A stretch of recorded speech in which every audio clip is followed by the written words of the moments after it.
안녕하세요. 이제 4일차 강의 시작하겠습니다. 오늘은 계산형 하나 이제 첫 교시에 보고 아마 시간이 남을 걸로 예상돼서 이어서 그냥 시간 되는 데까지 퀴즈까지 쭉 한번 볼 계획이에요. 계산형 문제 페이지는요, 일단 바로 이제 문제를 풀 거기 때문에 14페이지를 이제 한번 펴보세요. 자료 해석에서도 계산형이 나왔었는데 상황 판단하고 계산형이 조금 다른 점이 있다면 평균적으로 보면 상황 판단 계산이 조금 간단하게 나오긴 해요. 일반적으로 자료 해석 같은 경우는 복잡한 계산이 있어가지고 그걸 어떻게 축약할 것인가 그런 아이디어도 써야 되는 반면에 상황 판단은 그냥 정말로 주어진 대로 하시면 돼요. 그래서 제가 느끼기에는 상황 판단의 계산형은 상황 판단의 일치부합하고 되게 비슷해요. 뭐 예를 들어서 계산을 하나 하는데 하나씩 가져와서 계산을 하시면 돼요. 그냥 시키는 대로 역시나.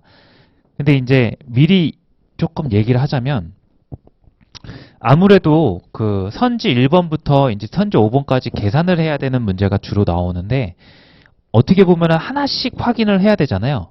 그럼 여기 이제 문제들을 보면 가장 많이 받는 거 최소 대수 이렇게 선지 중에 하나를 고르라는 문제가 거의 다 나와요. 계산에서는. 그럼 여러분들이 5개를 계산하는데 하나만 틀려도 틀리는 거예요. 그러니까 이렇게 생각해 주세요. 일치부합은 정답 하나만 제대로 풀어도 그 문제는 맞게 되잖아요. 5개 선지 중에.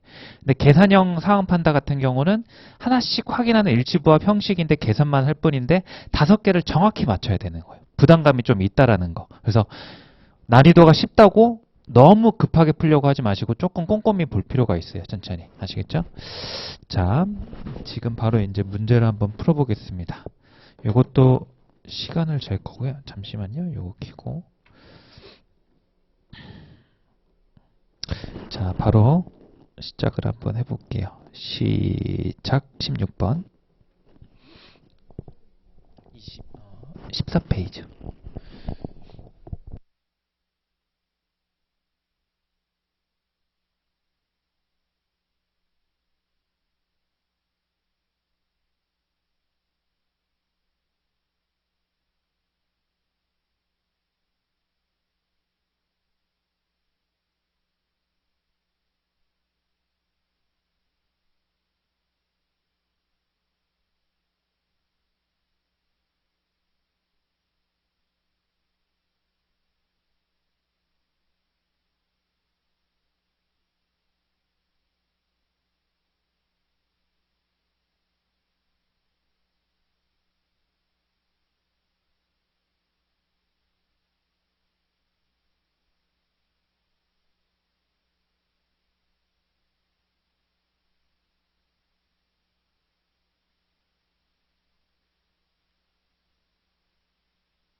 이 분 30초 지났습니다.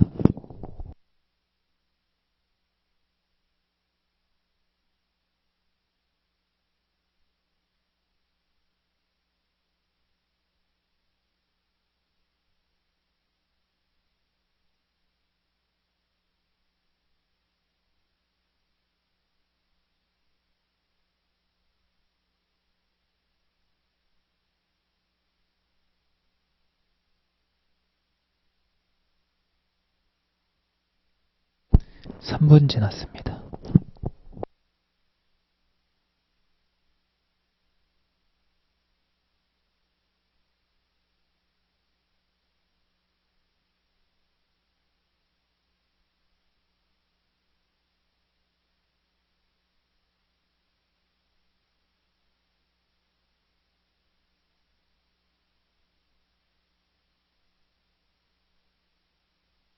삼분 30초. 여기까지 시간 드릴게요.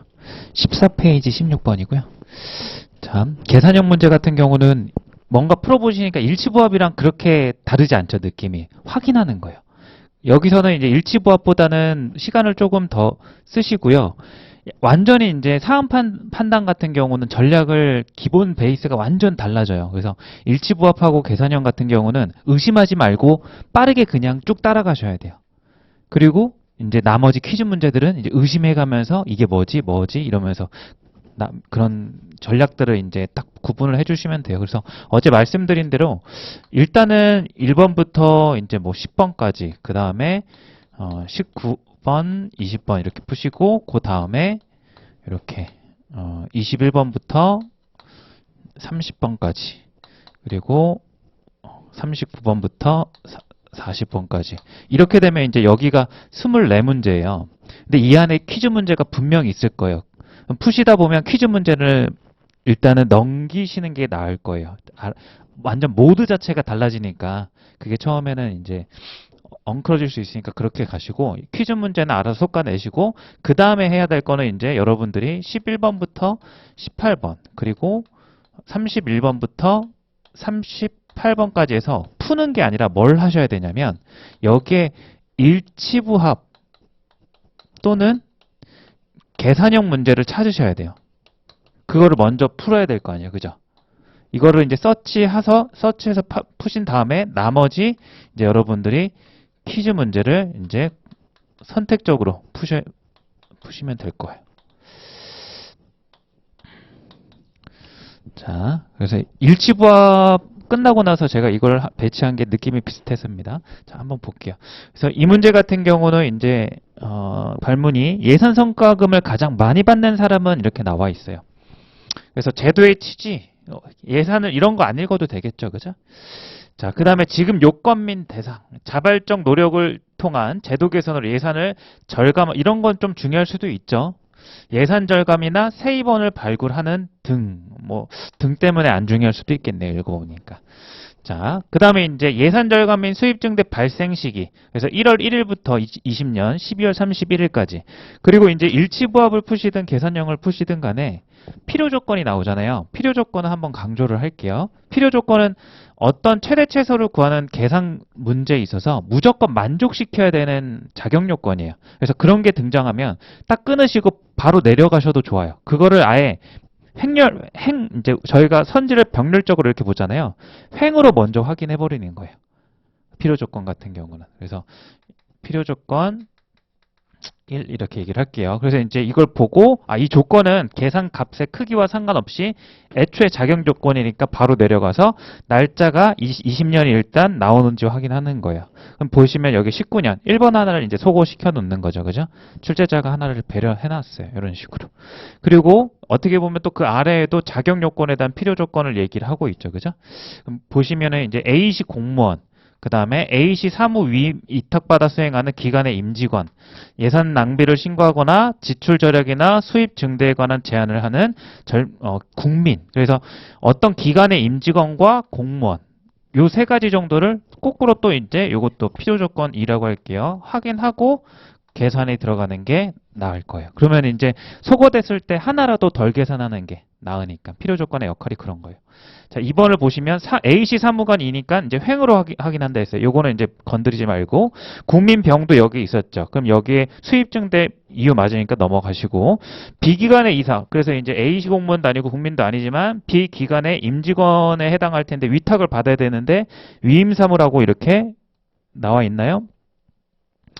경비를 절약한 비기관의 이사. 위임사무라고 돼 있으니까 위탁사무에 해당하는 거 맞죠? 그죠? 그 다음에 이제 5번에 보시면은 A시 사무관이니까 이 두 번째 조건은 소거되는 건 없는 거예요.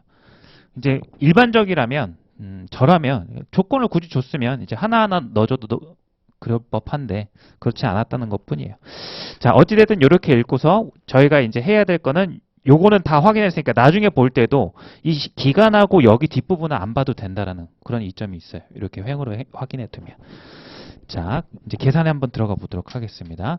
자, 1인당 지급액이 어떻게 되냐면 예산을 절감하면 주요 사업비의 20%를 해주고요. 경상적 경비는 50%고요. 수입 증대는 10%입니다. 그냥 단순 계산하시면 돼요. 자, 2번 선지를 볼게요. 2번 같은 경우는 주요 사업비 3,500만 원을 절약했대요. 그럼 예산 절감에 하고 주요 사업비니까 여기 왼쪽 첫 번째 거죠. 20%인 거니까 700만 원이 아마 될 것 같아요. 그죠? 700만 원인데 거기 뒤에 단서 보시면 타부서나 타사업으로 확산 시 30% 가산하여. 그럼 700만 원에 30%를 가산해 주는 거니까 2번 같은 경우는 700 곱하기 1.3 해주시면 될 것 같아요. 시키는 대로 이 다음부터는. 자, 그 다음에 이제 3번 보시면 국민이죠. 여기는 8천만 원을 수입 증대. 그래서 수입 증대니까 오른쪽이 10%의 다른 조건 없으니까 그냥 8천만 원의 10%인 800만 원. 그래서 제일 큰 거 찾는 거니까 여기는 후보에서 사라지겠죠. 자, 4번. 제도 개선을 통해서 8월 경상적 경비 50%죠. 1,800만 원에 절약한 50%니까 900만 원. 아깝게 해도 이번에 밀리네요. 10만 원. 자, 다섯 번째.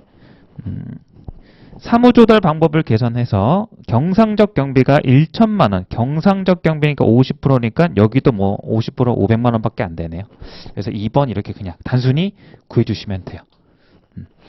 그래서 잘 이거를 하나하나 이렇게 빠르게 풀려고 하지 마시고 정확히 풀려고 생각하시면 될 것 같아요. 계산형 부분은 특히나 일지부합에 비교해서. 자, 마찬가지입니다. 어렵지 않아요. 특히 올해 문제라서 어렵지 않은 것도 있고요. 자료 해석 계산보다는 확실히 복잡하지 않은데 주소를 잘 찾아가서 빼먹지 않고 봐야 되는 거. 그 차이점밖에 없어요. 자, 다음 문제 또 시간 재고 가능하면 3분 안에는 들어오셔야 돼요. 지금. 자, 준비 시작.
1분 30초 지났습니다.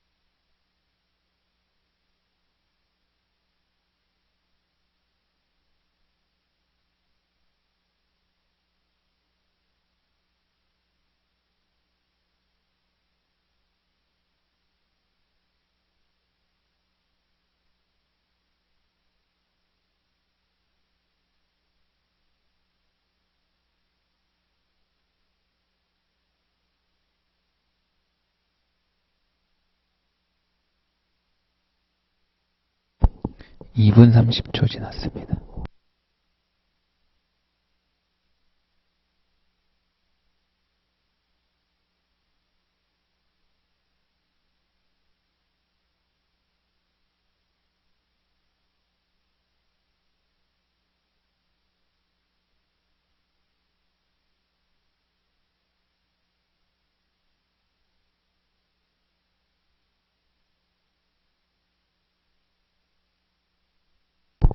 3분 지났습니다.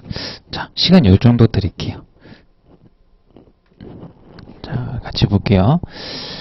발문이 이제 갑 관할구역 소방서에 배치되어야 할 소방자동차의 최소 대수를 구하라. 그러면 이제 발문에서 소방자동차라는 용어가 나와요. 그게 뭔지 알아야 되겠죠? 그 아래 보시면 이제 소방사다리차 이렇게 소방자동차라는 용어는 없지만 제목이 뭐라고 돼 있어요? 소방자동차 배치 기준하고 그 아래 이제 목차로 가나다라 해놨으니까 이것들이 전부 다 소방자동차인 거예요. 그거 혹시 못 잡고 갔을까봐 이런 거. 그러니까 여기서 만약에 이걸 못 잡고 가면은 뭘 구하는 거지? 이렇게 될 수도 있으니까 잘 잡고 가시고. 자, 사다리차 그리고 가나다라 이렇게 네 가지 종류의 소방 자동차가 나와 있는데 이거를 이제 읽어 가볼게요. 일단은 소방 사다리차 관할구역의 총수가 11층 이상인 아파트가 20동 이상 있거나 11층 이상 건물이 20개소 이상 있는 고가 사다리차를 한 대 이상 배치한다라고 돼 있죠. 그럼 요 정도 보고서 이거를 다 기억해서 당연히 확인할 수는 없잖아요. 그죠? 아까랑 마찬가지예요. 여기서는 필요 조건이 등장하니까 선지를 봤다면 여기는 이제 이거를 한 번에 하기보다는 일단 선지를 비교해봐서 이 선지에 거꾸로 확인할 수 있는 게 있는지 확인을 해보는 거예요. 그럼 상황 같은 경우가 이 전문제하고 비교를 하자면 이 전문제는 선지가 5개니까 5개 계산을 해야 됐다면 여기는 상황이 하나가 주어졌잖아요. 그죠? 그럼 요거는 차라리 요거 하나 확인하고 바로 내려가서 체크하고 그런 식이면 충분할 것 같아요. 맞죠? 자, 그래서 요 조건을 하나 읽고서 내려가 보는 거예요. 그럼 여기에 소방서역 가장가구 아직 이건 아니고 요 조건에 해당하는 게 여기죠. 층수가 11층 이상인 아파트가 30동 있다. 그러면 이제 여기서는 11층 이상 아파트 20개소 이상 해당하죠. 그죠? 그럼 이제 요게 이제 주소를 따자면 가에 1에 의해서 최소 한 대는 확보가 되어야 되는 부분이겠죠. 이렇게. 두 번째, 관할구역 층수가 5층 이상인 아파트가 50동 이상. 지금 이거는 안 읽어도 되는 게 방금 저희가 읽었을 때 30동 있었잖아요. 그럼 애초에 여기는 해당이 안 될 테니까 읽을 필요가 없는 거예요. 아시겠죠? 자, 그래서 이제 뭐 뒤에 또는으로 연결된 게 있을 수도 있으니까 그래도 확인 한번 하고 가시고 이건 필요 없는 거. 여기 있다. 있거나 5층 이상 백화점 복합 상영관 이렇게 나와 있을 거예요. 그죠? 그래서 그게 있는지 한번 볼게요. 3층 나와 있죠, 3층. 그래서 이제 여기 3층 때문에 여기 5층 또 해당하지 않는 것도 확인했어요. 다행이네요. 그 다음 세 번째, 고가 사다리차, 굴절 사다리에 배치되어 있는 안전거리가 20 이내인 경우는 배치하지 않을 수도 있다. 아까 배치해야 됐던 거를 또 취소시킬 수 있는 조건이네요. 그래서 20km 있는지 확인해 보는 거예요. 20km 넘게 있죠. 그래서 여기도 해당이 안 돼서 요 한 대는 이제 확보가 되어줘야 되는 거예요. 그래서 절반 읽었고요. 화학차로 넘어가 볼게요. 화학차는 블라블라 설치한다. 관할구역 제조소 등 50개소 이상 500개. 한 대를 50개소 이상. 제조소를 한번 찾아보는 거죠. 제조소 등이 1000개가 있어요. 이렇게. 1000개는 다시 돌아와서 봐주시면 여기죠. 1000개 이상인 경우에는 다음 계산식에 산출된 만큼 배치한다. 근데 여기서 아주 중요한 포인트가 있죠. 이 문제도 이제 많이들 틀렸던 문제인데 요거죠. 추가한다, 추가. 그래서 이대로 설치하는 게 아니라 추가하는 거예요. 이게 그래도 많이들 이제 그냥 이런 게 함정이었다는 걸 골라내신 분들이 여기 읽어보시면 2대거든요. 500개소 이상 2대인데 여기에 1200 넣으면 0.2가 나와서 올림하면 1 나와요. 이게 더 적어지면 상식적으로 말이 안 되잖아요. 그래서 그 부분 때문에 많이 안 틀린 거지. 함정은 함정이 맞긴 한데 뭐 그런 게 있습니다. 그래서 이제 1200을 넣어주시면 200에 이거에 곱하기 나누기죠. 나누기 1000 이렇게 되니까 0.2. 근데 이제 여기에 보시면 또 하나의 포인트가 있죠. 올림, 반올림, 내림, 올림. 아시죠? 자, 그래서 이제 2대에다가 몇 대를 추가해 주겠다라는 거예요. 이 부분에서. 요 부분 이제 1200개소 때문에 여기에다가 3대가 되는 거예요. 미니멈이 3대 이렇게. 그래서 여기 부분을 굳이 쓰자면 나의 부분에 해당하겠죠. 자, 그 다음에 이제 그래서 현재 4대까지 왔어요. 그 다음에 지휘 및 순찰차 각각 한 대 이상이 배치된다. 요거는 아무런 조건 없이 무조건 배치돼야 된다고 얘기를 하네요. 그래서 이제 여기 다에 의해서 무조건 미니멈 2대 이렇게 나오겠죠. 자, 마지막. 그 밖의 차량 소방 활동을 원활하게 추진하기 위해서 소방서장이 필요하다고 판단하는 경우 배원차 블라블라블라 추가로 배치할 수 있다. 안 읽어도 되죠. 필요하다는 인정이 되는 경우인데 최소니까 의미 없잖아요. 그죠? 맥시멈을 구하는 게 아니니까. 그래서 이제 저희가 이렇게 하나씩 확인해서 하나, 3, 2, 6대 최소 대수가 나오는 거예요.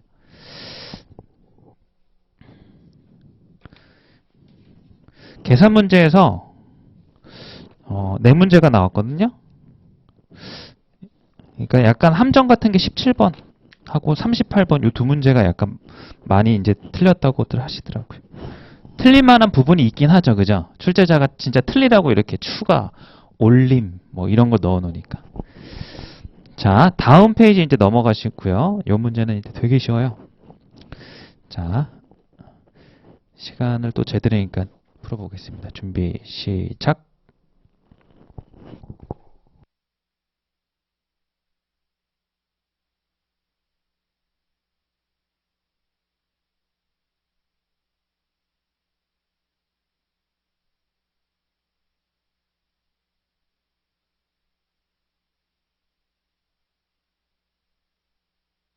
(15) 페이지 18번 문제 풀어주시면 될 것 같아요.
(1분 30초) 지났습니다.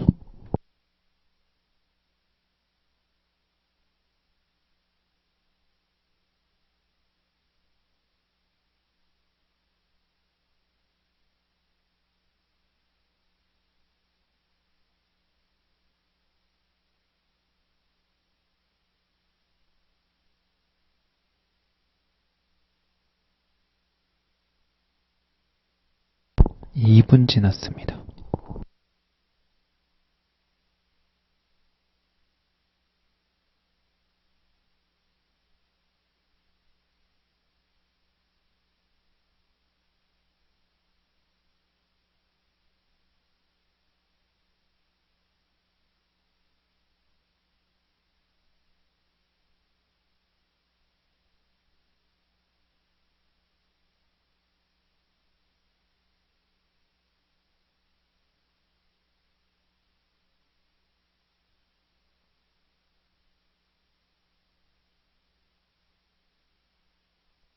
(2분 40초) 지났습니다.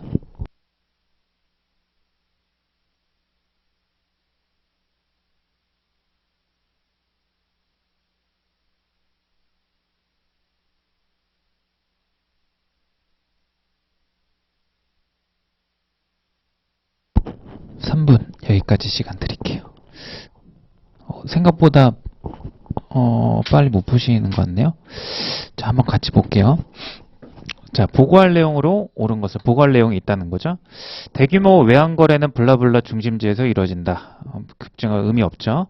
이런 건 중요하죠. 하루 평균 외환거래액은 1989년에는 6천억 달러 수준이었는데 계산 이제 상황 판단에서 수치 등장하면 항상 분명히 물어볼 테니까 체크를 해놔야 돼요. 언어랑 체크하는 부분이 좀 달라요. 상황은.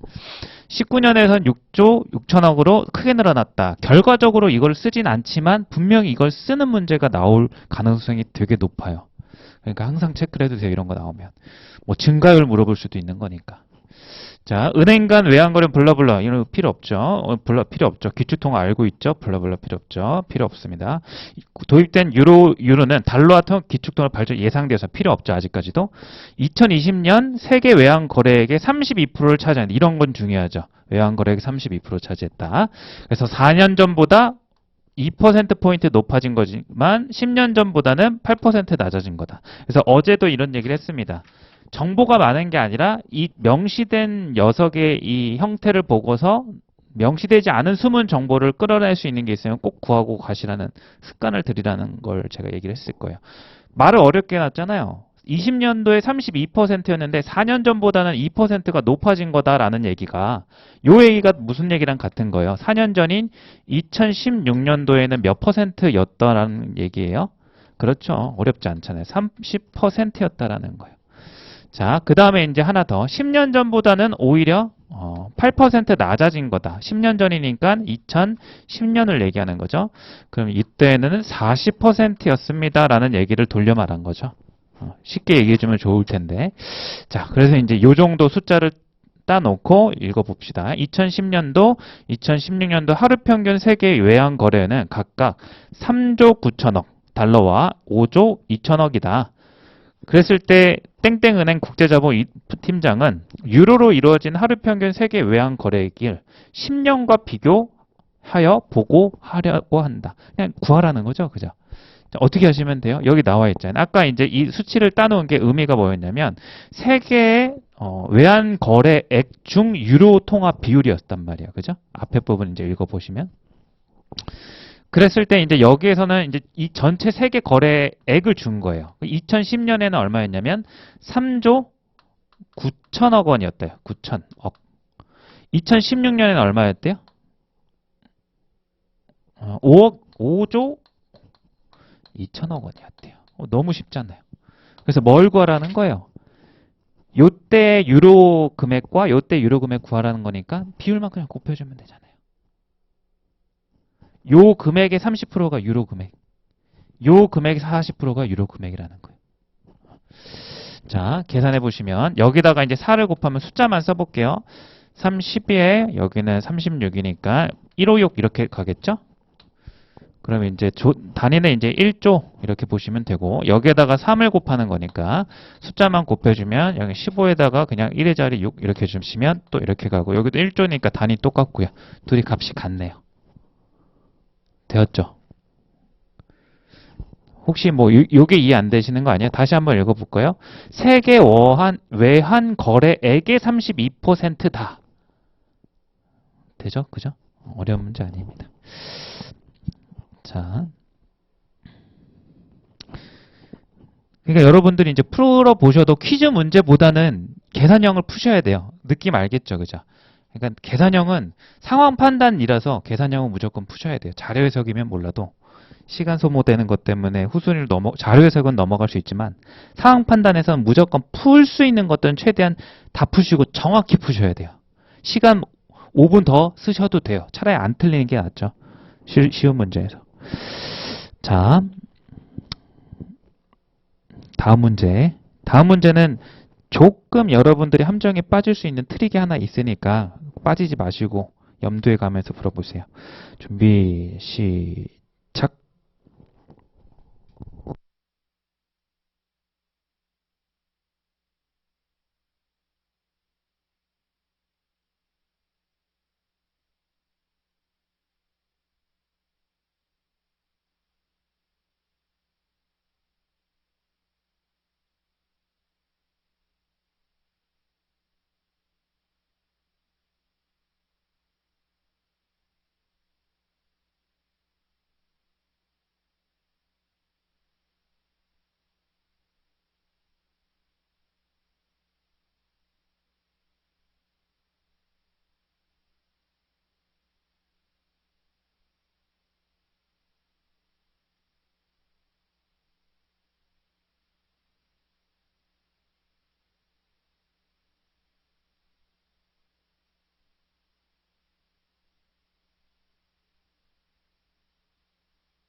1분 20초 지났습니다.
이 분 40초 지났습니다.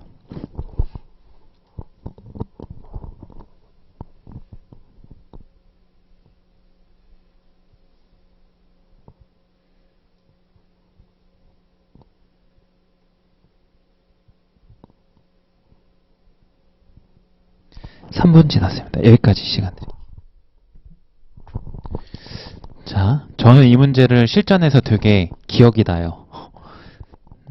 뭐 틀린 건 아니지만 풀면서 이게 뭔가 딱 명확하지 않은 부분이 저 나름대로 있었는데 풀면서 얘기해 드릴게요. 38번 채소 비용을 찾으시오. 그래서 이제 농업, 공업, 생활용수가 있고 상급, 2급, 1급 이렇게 담수, 중금속 재고, 여기는 뭐 음용 가능한 이런 조건들이 있을 거예요. 확인하시고 1, 2차 급수를 바꾼다. 외우려 하지 마시고 배치만 보는 거 약간 자료 해석처럼. 자, 읽어보시면 3차 정수 이게 중요한 거죠. 그래서 이제 첫 번째 함정 트릭은 의도된 함정 트릭은 요거 같아요. 3차 정수기에는 2차 정수기의 기능이 포함되어 있다. 만약에 그러니까 이런 거죠. 여기에서 이제 3차 정수기 같은 경우는 음용 가능 처리만으로 써져 있지만 이 조건 때문에 얘는 3에서 2급수를 1급수로 정수시키는 것 플러스가 되는 거예요. 자, 그리고 이제 여기서 뭐 중금속 성분 제거 뭐 이런 게 있죠. 상황을 이제 뭐 예를 들어 뭐 블라블라블라. 그리고 이제 여기 같은 경우는 18톤의 해수를 담수로 개선하기 위해서는 최소 2대가 필요하다. 왜냐하면 한 대당 10톤인데 20톤을 할 수 있지만 모자른 거를 채워야 한다. 뭐 당연한 얘기다. 이렇게 넘어가시면 될 것 같아요. 그리고 수질 변화 이것도 이제 어떻게 보면 여기 얘부터 여기 밑에 조건은 모순 방지죠. 별로 그냥 읽고서 중요치 않게. 저는 이게 정말로 이렇게 하는 게 이렇게 여러분한테 보여드리려고 이렇게 하는 게 아니라 실제 시험장 가잖아요. 제가 쓴 조건은 이렇게 지우는 편이에요. 그러면 그러고 나면 남은 게 이제 눈에 보이잖아요. 훨씬 더 집중이 잘 되고 잘 풀리더라고요. 근데 이걸 스터디할 때 제가 이게 좋다라는 걸 인식하지 못하고 습관처럼 쓰고 있는데 이거를 옆에 친구가 따라 해보더라고요. 그러더니 저한테 얘기를 해주더라고요. 이렇게 하니까 되게 훨씬 눈에 잘 보이고 잘 풀린다고. 그래서 조금 제가 느꼈던 건 아니고 옆에서 봤던. 그래서 이런 것도 뭐 한번 따라해 보세요. 특히나 저는 언어 풀 때 이렇게 다 지워요. 이렇게 명제 논리 나오잖아요. 이거는 몇 번 보여드리기도 했고 한 문제 기억나는 게 이런 유형들 있죠.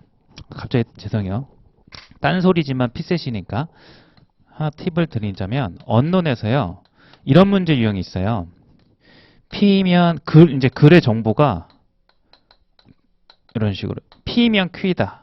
뭐 생각나는 게 뭐 무슨 국제무역센터에서 10월에 무슨 컨벤션 센터에서 이벤트가 열릴 수도 있고 9월에 열릴 수도 있는데 9월에 열리면 뭐 장관이 뭘 하고 뭐 블라블라 나오잖아요. 그죠?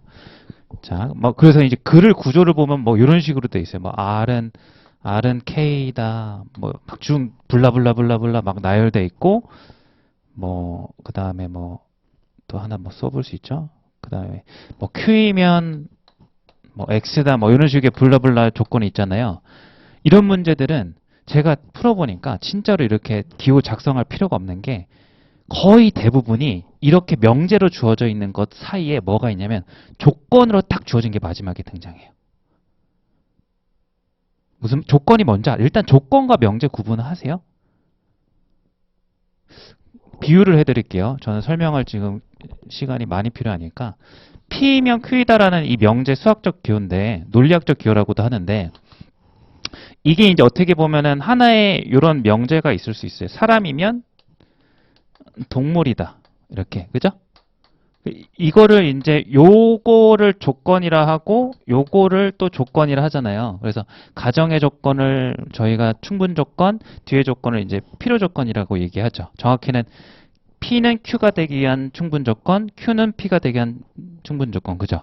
그래서 명제라고 하는 것은 어떤 참과 거짓을 진리값을 명확히 할 수 있는 문장 또는 식 이렇게 정의를 하잖아요. 논리학이든 수학이든. 조건은 참거짓을 따질 수가 없는 거예요. 그러니까 사람이라는 조건은 그냥 사람, 모든 인류의 사람을 다 모아놓은 형태의 집합이라고 생각하시면 돼요. 그래서 조건과 명제를 일단 구분을 하시고, 기본이고, 자, 이런 문제의 특이 뭐냐면, 마지막 부분에 막 이런 게 주어져요. not r 이렇게. 혹은 not x. 조건이 하나가 퉁 던져진다라는 거예요. 그럼 여러분들이 이거를 굳이 기호해서 쓸 게 아니라, 그냥 이걸 인식한 상태에서 저는 조건을 먼저 찾아요. 그러면 not x면 뭐가 참이 되죠? 여기 대우명제에 의해서 not x이면 not q 굳이 안 써도 되잖아요. not q 이렇게 참이 되는 거예요. 그래서 동그라미 이렇게 쳐놓고. 그럼 이제 not q랑 연결된 게 또 뭐죠? 여기 있죠. 다 이런 식이에요. 그럼 정답 중에 이런 거 있어요. 이런 거 물어보는 거예요. 다. 그래서 하나의 팁을 드리자면 저희가 어제 푼 논리 문제 유형이 아니에요. 요건 약간 어제는 논리 퍼즐이라면 요거는 논증이라고 해야 될까요?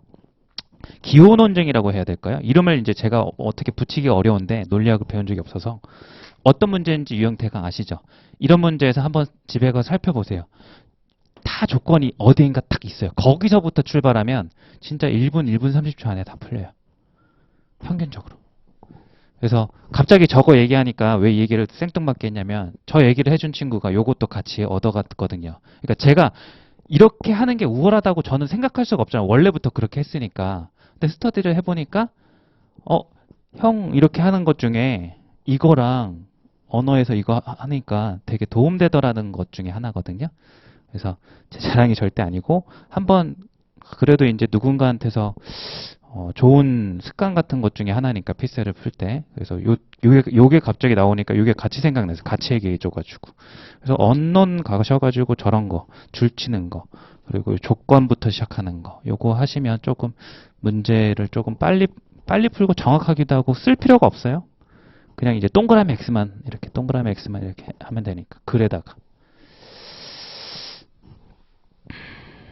자, 다시 문제로 돌아올게요. 그래서 어찌됐든 여기서 출발했죠. 문제 읽다가 의미가 없어요. 그래서 저는 진짜 지워요. 나중에 다시 안 보려고. 보게 되잖아요. 안 지우면. 그리고 다시 확인 하죠. 쓸데없는 또 정보면 또 봤네.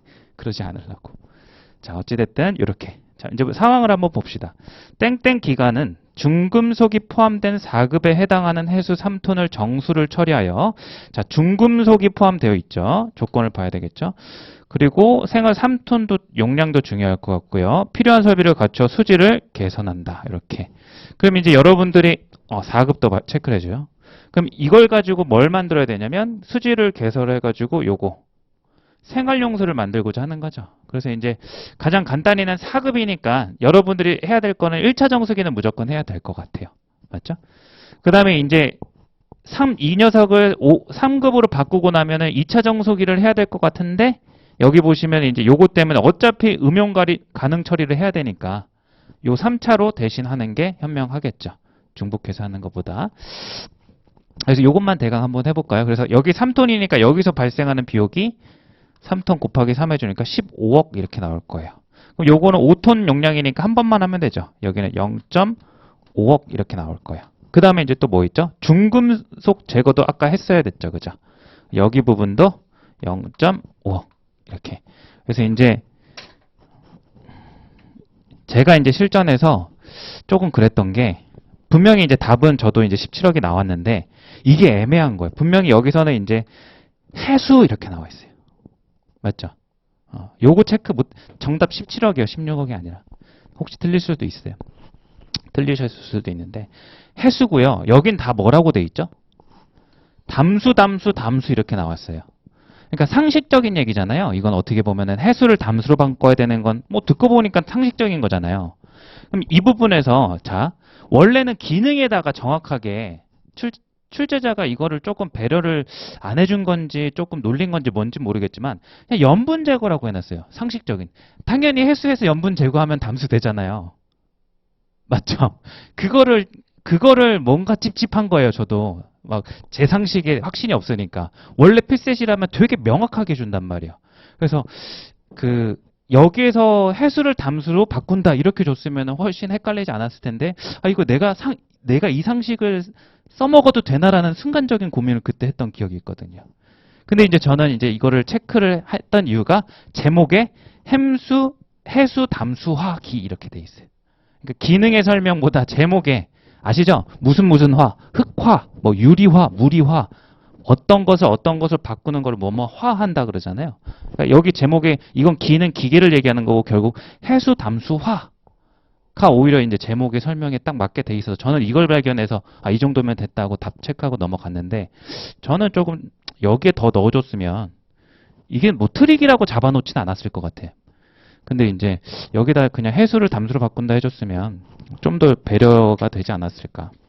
의도한 트릭은 이게 아니었을 것 같은데 어찌됐든 여러분들은 요것도 체크를 해서 해수를 담수로 바꿔야 돼서 요것도 해주셔야 돼요. 자, 그래서 여기는 10톤인데 상관없이 3톤 하려면 1억 원이 필요하죠. 다 더해주시면 17억이 답이 됩니다. 3번.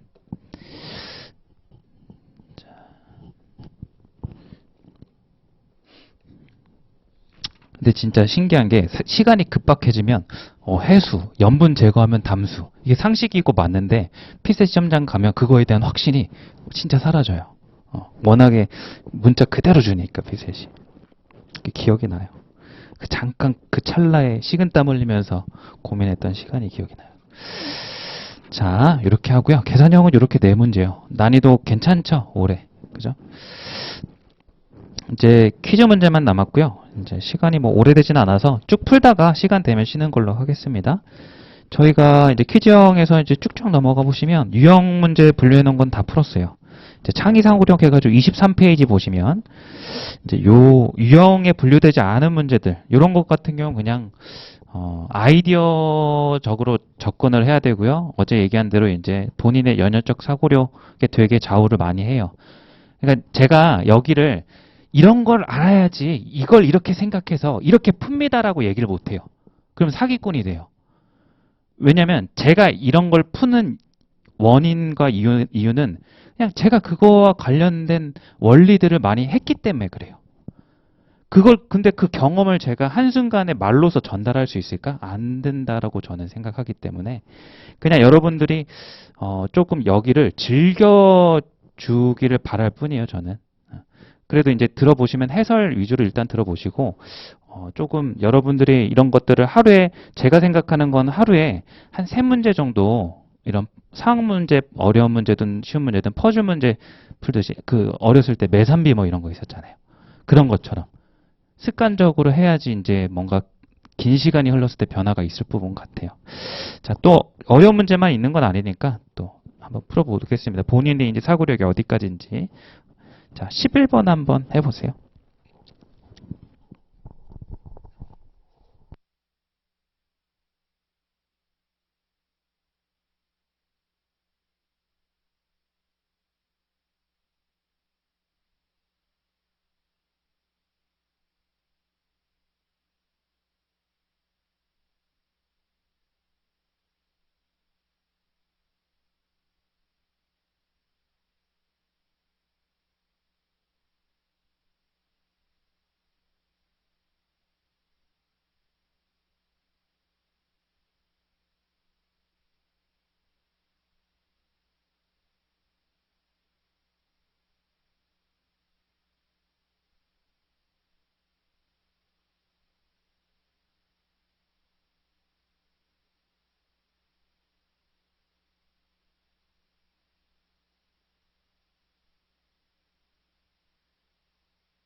같이 한번 보겠습니다. 답이 1번에 있어서 되게 어렵지 않게 답이 나오셨을 거예요, 요거는.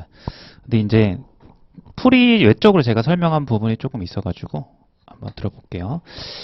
자, 옳지 않은 거니까 이제 이런 거 헷갈리지 마시고 체크해 두시고. 자, 왕의 계보를 외우는 놀이를 한다. 그래서 이제 뭐 한 번에 이런 게 이제 중요한 조건 같고요. 한 번에 최소 1명, 최대 3명의 왕을 외칠 수 있고요. 순종을 외치면 놀이가 종료된다. 요거는 이제 조건 1, 2라고 할게요. 그래서 단순한 게임이 아니라 어떤 특정 조건을 줬어요. 근데 여러분들 혹시 저는 이 문제를 처음 봤을 때 그 베스트 31 게임 그걸 또 올렸거든요. 그거 필승법 있는 거 아시죠? 그 이제 예를 들어서 31에서 요거랑 똑같잖아요. 1개 또는 3개 이렇게 외치는 거잖아요. 그러면 자 31을 외치면 지잖아요.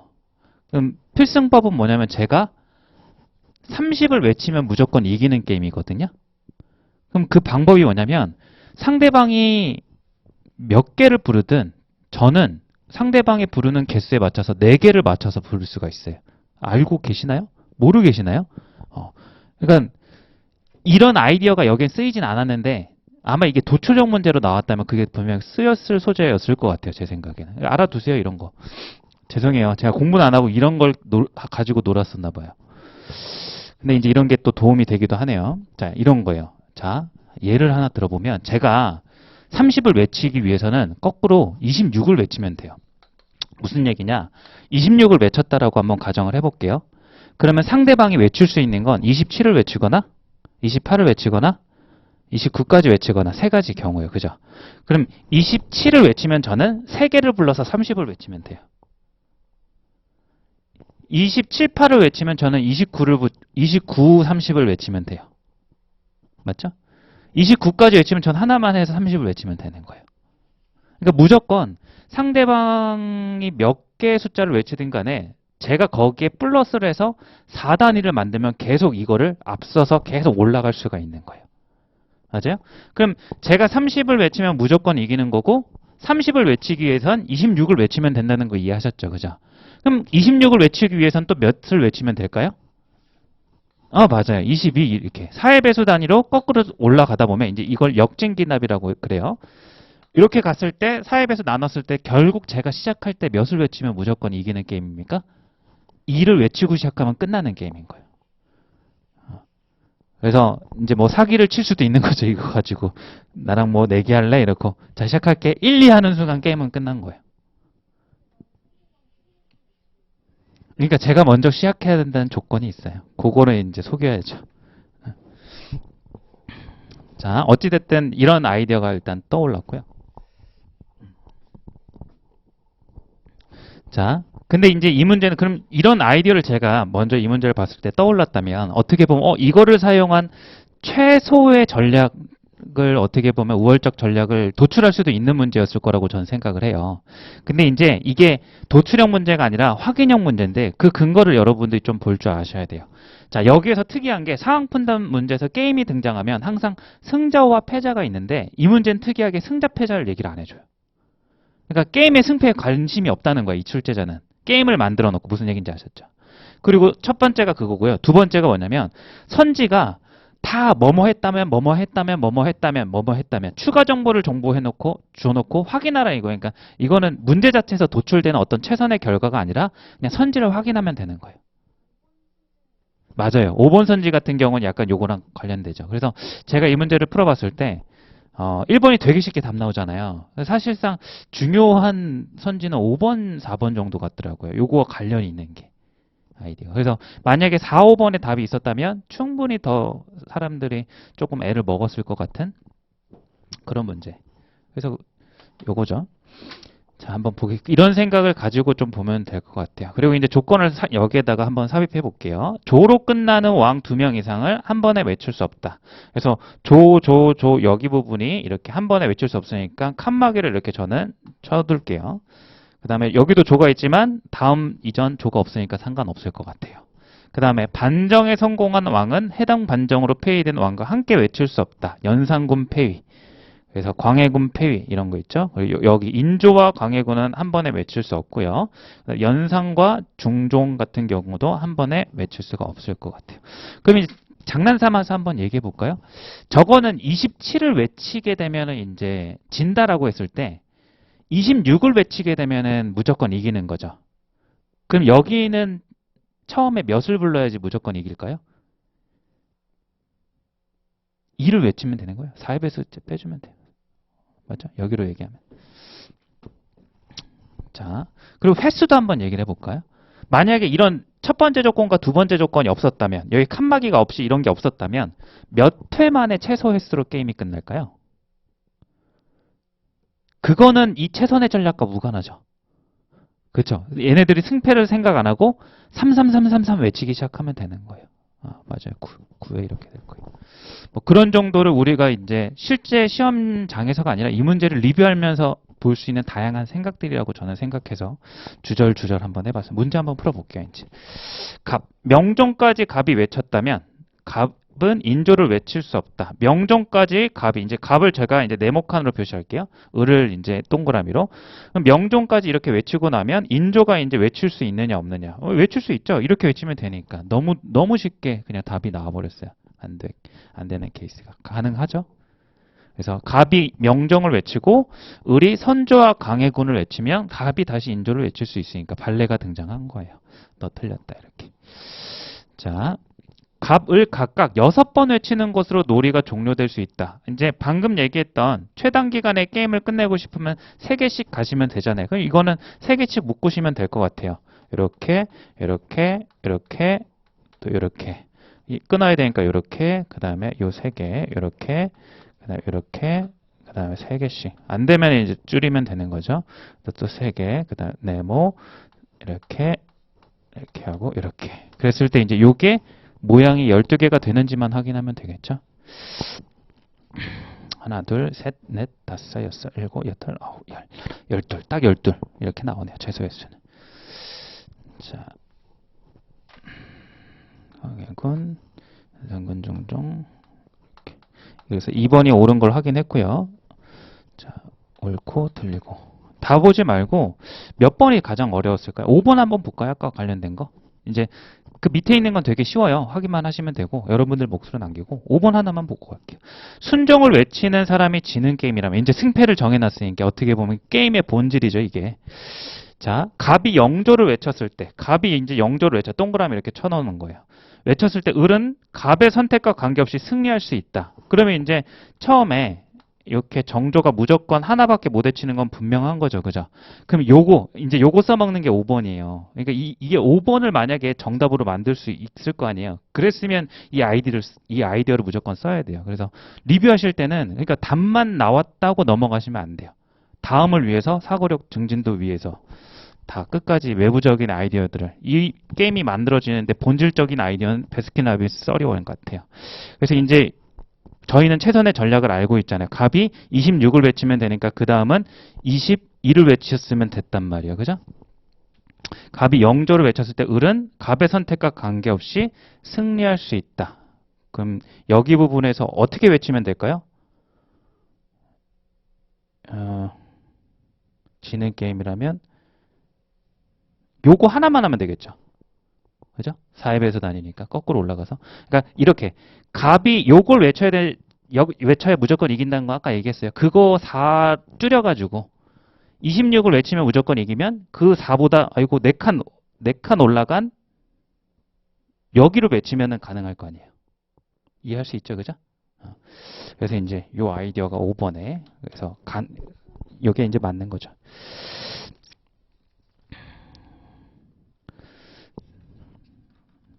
그 다음에 이제 다음 페이지 한번 넘어가세요.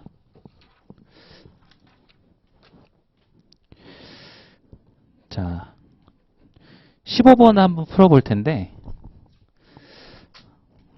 한번 해보세요. 일단 해보고 나서 리뷰를 해드릴게요. 자, 시작.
자, 같이 한번 볼게요.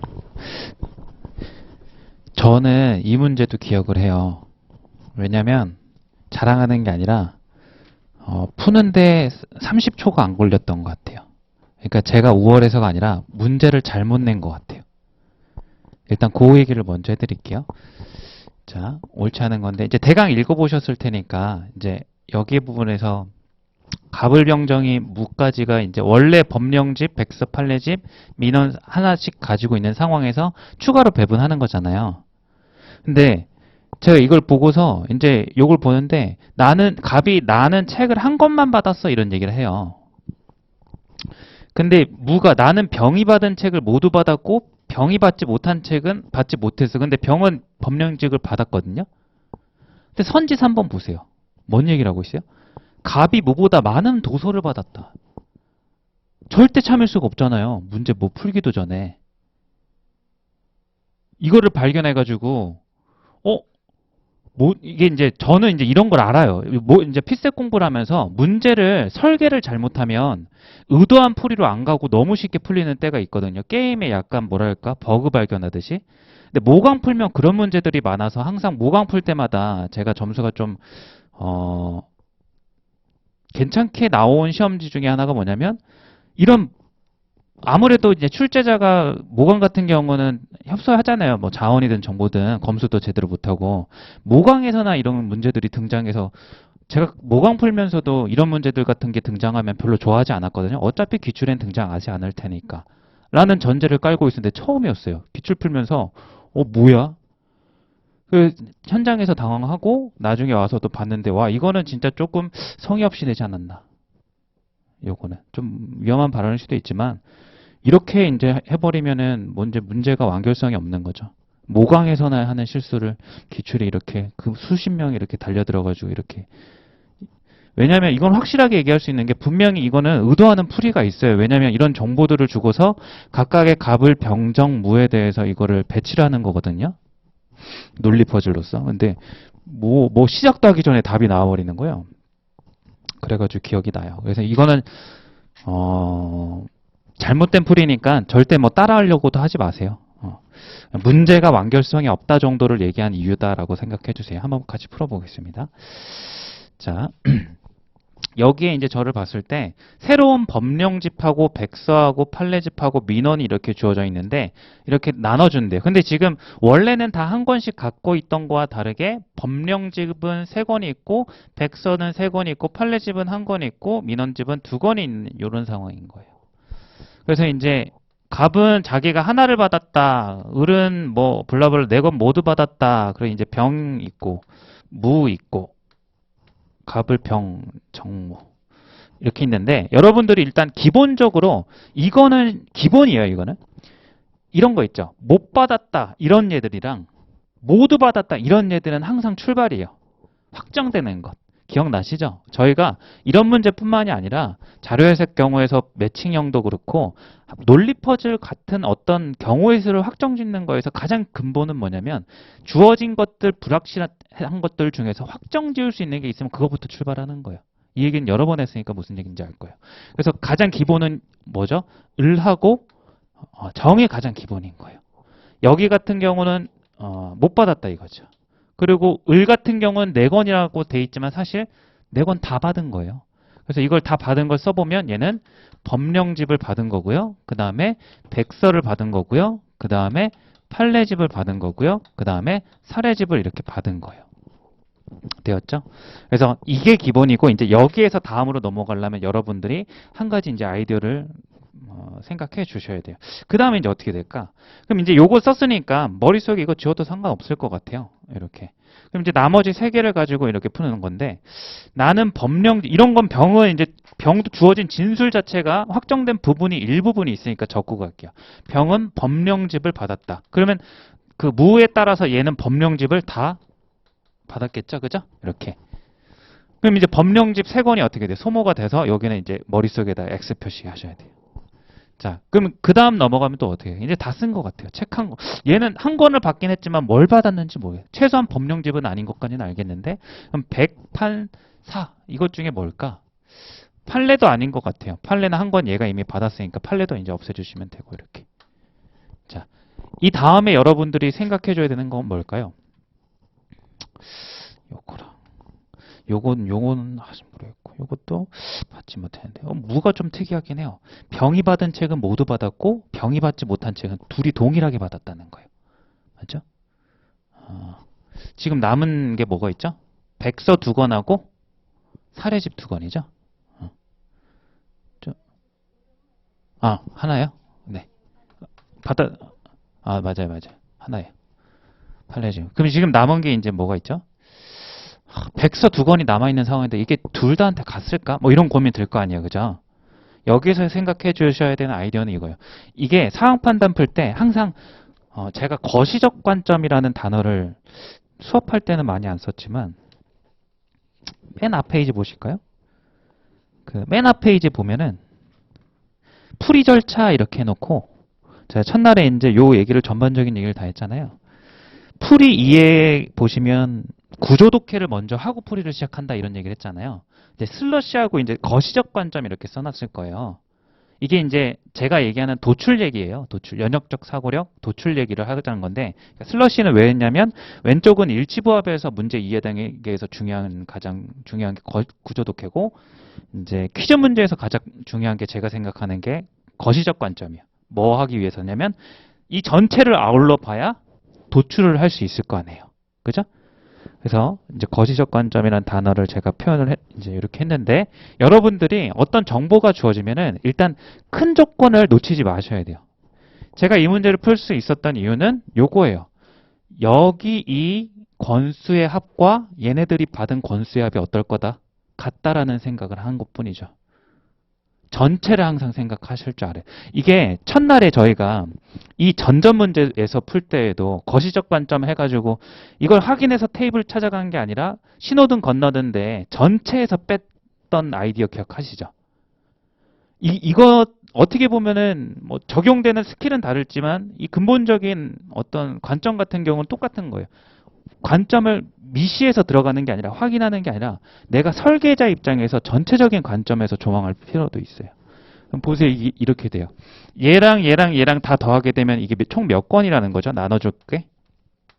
3건, 6건에 7건에 9건인 걸 이렇게 알 수가 있는 거예요.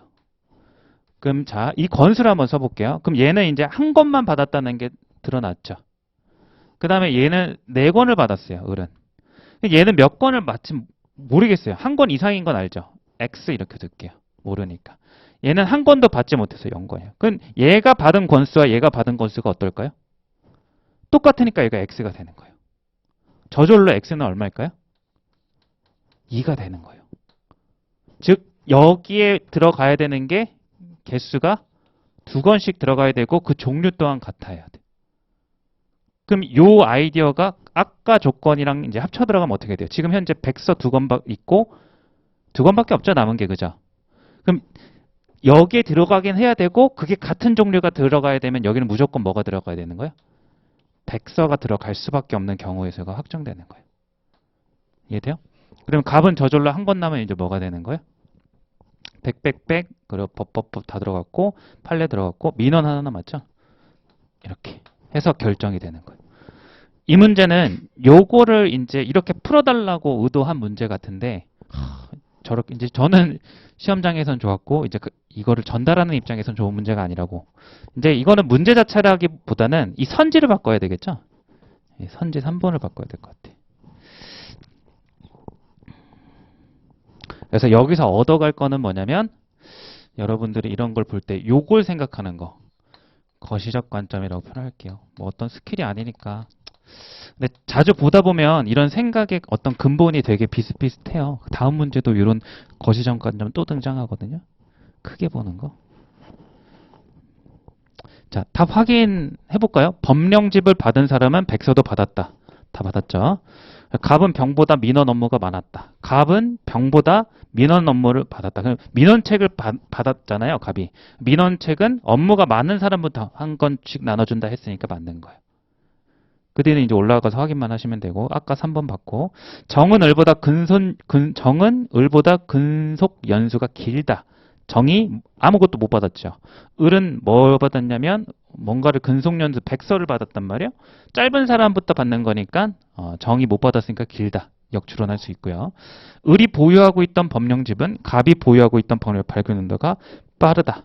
그럼 을이 받았죠. 근데 갑이 못 받았죠. 법령집. 근데 법령집은 연도가 빠른 사람부터 나눠준 거니까 또 이것도 맞아요. 자, 이렇게 해서 다음 문제로 또 넘어가 볼게요. 오른쪽에 이제 수치고 하는 문제 좀만 쉬었다 할까요? 네. 이제 뒷시간에 쉬었다가 남은 문제들 이런 식으로 풀고 오늘 마무리가 될 것 같아요.